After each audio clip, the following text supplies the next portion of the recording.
Radhe Krishna everyone. बात करते हैं केतु ग्रह की। केतु ग्रह जब प्रथम भाव में फर्स्ट हाउस में मकर लगन की कुंडली में होंगे तो किस प्रकार से फल प्रदान करेंगे वो समझते हैं। केतु ग्रह मकर राशि में या तो उत्तराषाढ़ा नक्षत्र या श्रवण नक्षत्र या धनिष्ठा नक्षत्र में होंगे।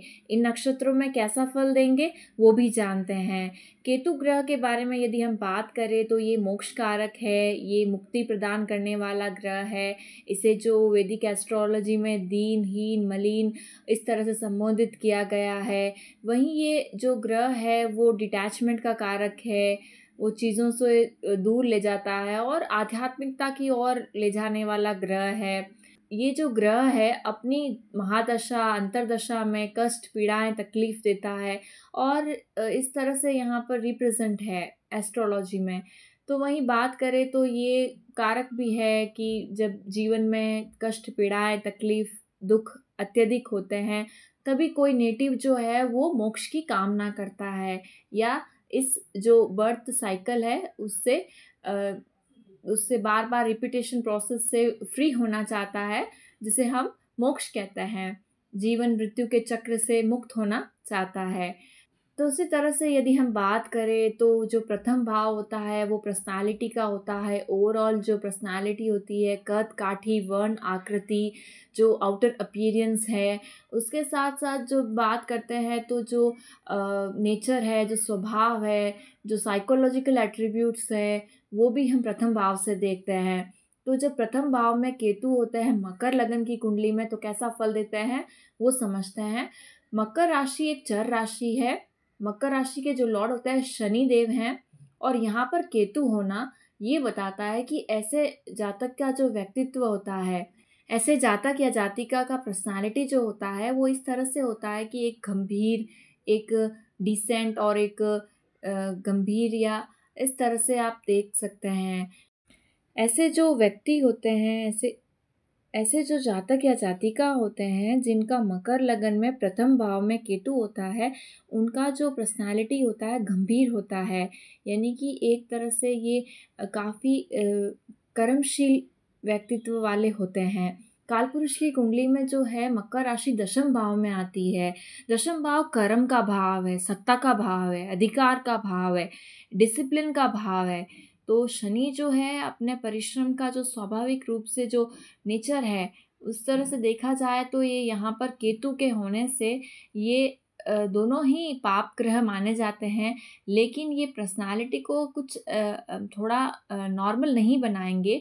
लेकिन फिर भी ये जो व्यक्तित्व होंगे, उनका जो व्यक्तित्व होगा वो काफ़ी हद तक प्रभावशाली होगा, गंभीर होगा और जो जिस तरह से हम देखते हैं कि हंसी मजाक करना या जो हाईलाइट होना हमेशा उस तरह से नहीं देखा जा सकता ऐसे व्यक्तियों को या ऐसे जातक को, ऐसे जातिकाओं को कि वो इस तरह से अपने आप को हर समय हाईलाइट कर रहे हो या प्रभावशाली बना दिखने की कोशिश कर रहे हो। नहीं, ये स्वाभाविक रूप से एक गंभीर प्रवृत्ति के होते हैं जिसमें वो काफ़ी मैच्योर्ड होते हैं और परिश्रम को ज़्यादा महत्व देते हैं। कोई लक बाय चांस हो जाए या ऐसी चीज़ें आसानी से मिल जाए वो उन्हें नहीं चाहिए होती है। परिश्रम को ही ये सर्वाधिक महत्वता देते हैं।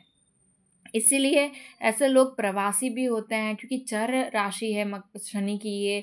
तो ये कहीं ट्रैवल करते हो, प्रवासी हो या कहीं अपने जन्म स्थान से दूर जाके रहते हो और ये प्रयत्नशील होते हैं, तेजस्वी होते हैं और पराक्रमी होते हैं। केतु ग्रह पास्ट लाइफ कर्मिक बॉन्डेजेस को बताता है। ये एक ऐसा ग्रह है जो पास्ट लाइफ के संबंधित चीज़ों को बताता है। यहाँ पर स्वाभाविक रूप से किसी के कहने की ज़रूरत नहीं है हार्ड वर्क के लिए। ये स्वाभाविक रूप से आता है व्यक्तित्व के नेचर में, क्योंकि केतु जो है जिस हाउस में रहते हैं उस हाउस से संबंधित चीज़ें पास्ट लाइफ में से जुड़ी होती है। उस राशि से संबंधित चीज़ें जुड़ी होती है। शनि ग्रह का प्लेसमेंट बहुत इम्पॉर्टेंट है कि कहाँ पर है कुंडली में। यदि तुला राशि में है तो ये बहुत ही अच्छा माना गया है। तुला राशि में उच्च के होते हैं तो ये काफ़ी अच्छा है। और भी कहीं अगर है तो इस तरह से देखा जाए तो शनि ग्रह का प्लेसमेंट अच्छा होने से ये पॉजिटिव रिजल्ट ही देगा।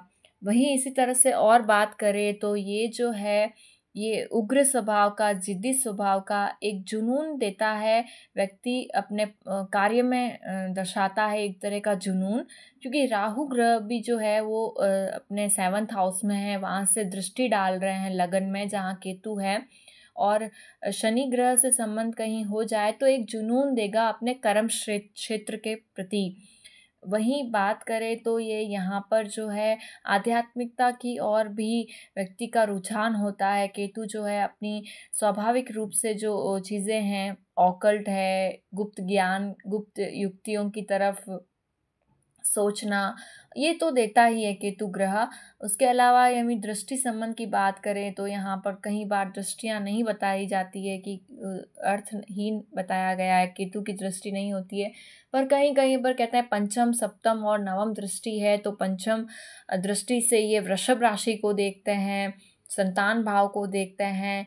यहाँ पर कुछ ऑब्स्टेकल्स के बाद पॉजिटिव रिजल्ट देखने को मिलता है। विद्या, संतान और जो इस तरह से भाव है, ज्ञान का भाव है पंचम भाव। बात करें सप्तम भाव की तो यहाँ राहु है, और जो चंद्रमा की राशि में राहु है। यहाँ पर जो अन्य ग्रहों की प्लेसमेंट की महत्वता है, पर फिर भी यहाँ ओवरऑल एक कार्मिक बॉन्डेजेस को दर्शाता है। वहीं बात करें नवम भाव की तो नवम भाव भाग्य घर में होने के कारण यहाँ पर बुध की राशि आ रही है कन्या, तो जो कि भाग्य में इस तरह से देखा जा सकता है कि उतार चढ़ाव लगा रहता है। कोई ग्रह बैठे हैं तो मैटर करता है। स्वाभाविक रूप से जो भाग्य का कारक है बृहस्पति ग्रह, उसकी उपस्थिति भी बहुत ज़्यादा इम्पॉर्टेंट होगी, महत्वपूर्ण होगी। वहीं यदि हम बात करें तो ये ट्रांसफॉर्मेशन जीवन में देता है, यानी जीवन में बहुत ज़्यादा परिवर्तन हुए हो, या जब महादशा या अंतर्दशा आई तब कोई जीवन में बड़ा चेंजेस हुआ हो, ऐसा देखा जा सकता है।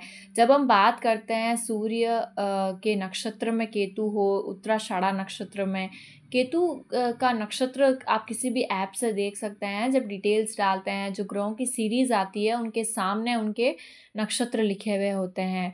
तो जब हम केतु ग्रह का सूर्य के नक्षत्र उत्तराषाढ़ा में बात करते हैं तो ये जो नक्षत्र है उत्तराषाढ़ा, इसका जो प्रथम चरण है वो धनु राशि के अंतर्गत था। ये जो द्वितीय चरण है वो मकर राशि में आ रहा है। तृतीय, सेकंड, थर्ड और फोर्थ, ये तीनों चरण मकर राशि में आते हैं। तो जब हम बात करते हैं यहाँ पर नवमांश कुंडली की, तो जो सेकंड चरण है वो बहुत इम्पॉर्टेंट हो जाता है, क्योंकि वो नवमांश कुंडली में भी मकर राशि में जा रहा है। तो इस तरह से देखें तो ये यहाँ पर पूरा का पूरा इफेक्ट बताएगा। परिश्रमशील होगा व्यक्ति, जाति का। इस तरह से यदि देखें तो ये जो है सत्ता जो है अथॉरिटिव लेवल पर कोई ऑर्डर दे, या फिर कोई इन्हें आज्ञा करके या जो जिद में काम करवाए, तो ये वो पॉसिबल नहीं है ऐसे लोगों के साथ। ना ही ये खुद पसंद करते हैं कि वो किसी को ऑर्डर दे के किसी को इस तरह से कार्य करवाए। इस तरह का स्वभाव देखा जा सकता है।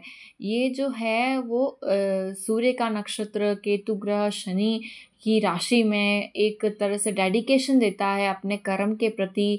और वहीं जो है ये त्याग और समर्पण, ये किसी के हित के लिए या बहुत लोगों के हित के लिए ये त्याग और समर्पण की भावना लिए हुए रहते हैं।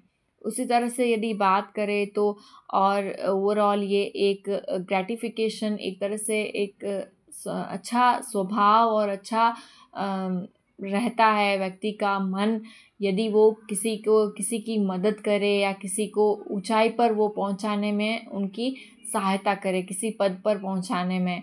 तो ओवरऑल ये एक अच्छा नक्षत्र है। अब हम बात करते हैं केतु का श्रवण नक्षत्र में कैसा फल होगा।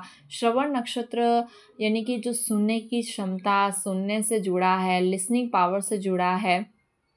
तो जब हम बात करते हैं लिसनिंग स्किल से जुड़ा है, तो यहाँ पर ये शनि के राशि में श्रवण नक्षत्र में केतु के होने से, चंद्रमा के नक्षत्र है श्रवण, तो यहाँ पर एक सुनना, समझाना काउंसलिंग करता है ऐसा व्यक्ति बहुत अच्छा मार्गदर्शक हो सकता है।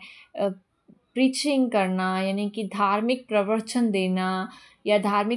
देना या क्लिनिकल साइकोलॉजिस्ट बनना, जिसमें साइकेट्रिस्ट बनना, इस तरह से लोगों की प्रॉब्लम सॉल्व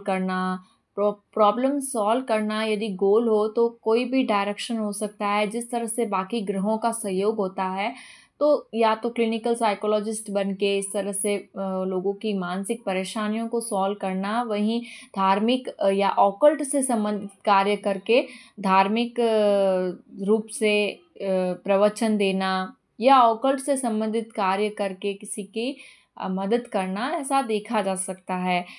यह यदि हम बात करें तो ये स्वाभाविक रूप से एक बदलाव को दर्शाता है, चेंजेस को दर्शाता है, ट्रांसफॉर्मेशन को दर्शाता है। वहीं केतु ग्रह यहाँ पर चंद्रमा के नक्षत्र में होने से मन में जो है एक इंट्रोस्पेक्शन का भाव होता है, जो कि अंतर्ज्ञान की तरफ, अंतर्मन को झांकना, अंतर्मन में समझना, वो बहुत ज़्यादा देखा जाता है।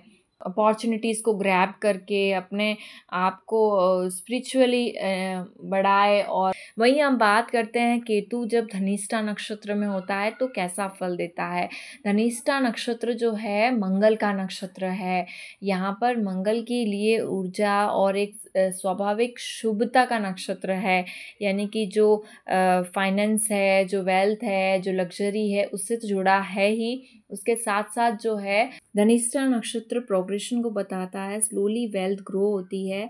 और फाइनेंस और वेल्थ से संबंधित चीज़ें जो है उसमें कोई डील करते हो या उन चीज़ों को समझते हो, ऐसा देखा जा सकता है। या पास्ट लाइफ एक्सपर्टीज़ हो, एक बहुत अच्छा एक्सपीरियंस रहा हो, धन को संभालना, इस तरह से कार्य करते हो, इस तरह से देखा जा सकता है।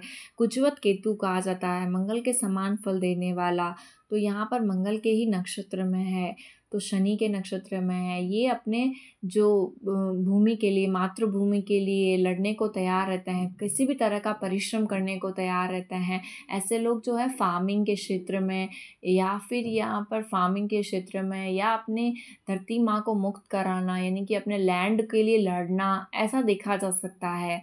वहीं पे इस तरह से बात करें तो ये भी शुभ फल प्रदान करेंगे। यहाँ पर सिर्फ 2 चरण ही धनिष्ठा के जो है मकर राशि के अंतर्गत आते हैं, बाकी के ये कुंभ राशि में जाते हैं। तो इस तरह से आज हमने बात की केतु ग्रह मकर राशि में कैसा फल देते हैं, ये कि नक्षत्र में हो तो कैसा फल देते हैं। अगर आपने इसे रिलेट किया है तो लाइक शेयर सब्सक्राइब करिएगा। राधे राधे।